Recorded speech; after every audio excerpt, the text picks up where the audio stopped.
એ મેડિકલમાં જે માણસ વેપાર કરતો હતો ને એની સ્થિતિ મેં જોઈ. ખાલી આમ દવા મૂકે અને પછી આપે, પછી બિલ વાંચે, એવું 2-3 વાર મેં જોયું.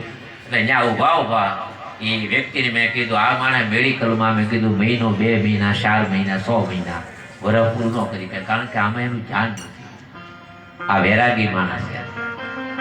ઓકે, માણસ 10ની નોટ હોય કે હાલશે, પૂરું થતા દવા લઈ જાઓ. આ મોવાની ઘટનાની તમને વાત કરું. અમે ત્યાંથી નીકળી ગયા અને ખાલી માયકોરથી 15 દિવસ હજી વિચાર છે ત્યાં મેં સાંભળી લીધું કે એ વ્યક્તિ મેડિકલ મૂકી માણસ સાચું બની ગયું. લાગી સબ કોઈ કહે, લાગી નહીં તલવાર, લાગી રાજા ગોપી સદ ભરતો રહી કે જેન સૌત્યો સંસાર. હાડે રે દર્દ કોઈ ના ભલા માનો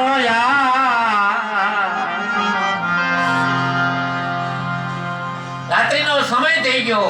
વાળોતર ને શેઠે બે નક્કી કરી લીધું કે આજની રાત એકને જાગવાનું છે ને એકને હોવાનું છે, કારણ કે આપણે પંથ બહુ લાંબો કાપવાનો છે. 8 વાગ્યાનો સુમેર થઈ ગયો. વાતો કરતા કરતા કરતા સમય થઈ ગયો એટલે વાળોતર ને કીધું તું હોઈ જા ભાઈ. એને 2 કલાકની ઊંઘ કરી લીધી. એ માણસને જગાડ્યો, શેઠ હોઈ જા. એમ કરતા કરતા રાતના 12 વાગ્યા, રાતના 2 વાગ્યા, એમ કરતા કરતા રાતના 2:30 વાગ્યા, 3 વાગ્યા, એમ કરતા કરતા રાતના 4 વાગ્યાનો સુમેર અને 5 વાગ્યાનો સુમેર થઈ ગયો. 1 કલાકની ખાલી વાર હતી પ્રભાત થવાની અને એ સમયે જાગણમાં વાણોતરને પછી ઊંઘ સડી. શેઠ હોઈ ગયા. હવે રાત જાતી નથી. શું કરું? તો નજર નાખી ને તો ન્યા કોકની પથ્થરની કોક ખારા ધોળા પાના હતા. એ પથ્થરની કોકની થેલી ભૂલાઈ ગયેલી હતી. સામે બરોબર પૂર્ણિમાની રાત્રિ હતી અને પ્રભાત થવાની થોડીક વાર હતી. એ પથ્થર હતો, એ હારો ચકમકતો હારો પથ્થર હતો. એ લઈ અને ઓલા તળાવમાં નાખે એટલે 1 વાર નાખે એટલે એમાંથી 2 તરંગ નીકળે, એમાંથી 3 તરંગ નીકળે, 4 નીકળે અને મોજ આવતી ગઈ. 1 પથ્થર નાખ્યો, 2 પથ્થર, એમ કરતા કરતા 7-8-10 પથ્થર જામ નાખી દીધા અને સમય એના મોજ આવતી ગઈ.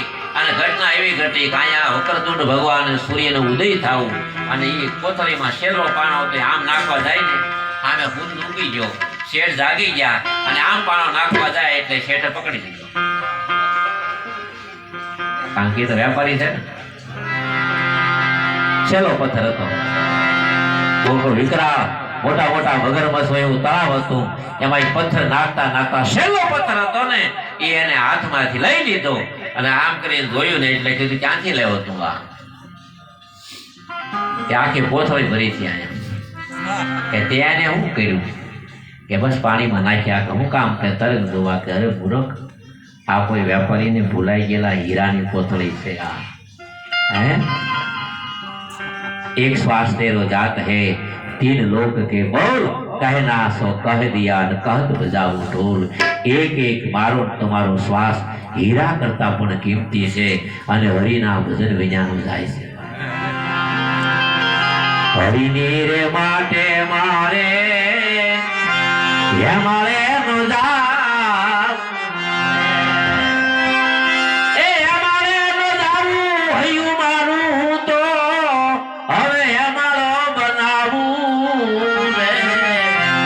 હરિને માટે રે મારે યમળે નો જાવ. અને તમે સાર વેદ શાસ્ત્રો 18 પુરાણમાં તમે જોઈ લ્યો, જેને જેને ભગવાન મળે ક્યાંય ગયા નથી. ભગવાન એને બોલતા આવ્યા.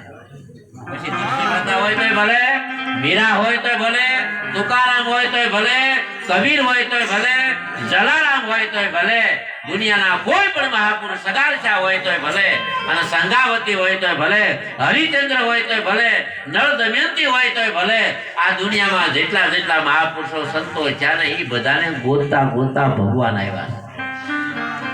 અને બહુ સાચી વાત છે, કોઈ છેલ્લો ગુરુ ન ગોતી શકે.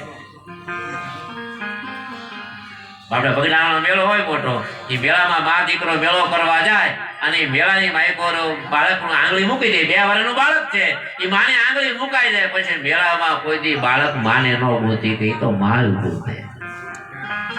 એમાં આપણે ભગવાનને ગોતી તો મેળ નહીં આવે.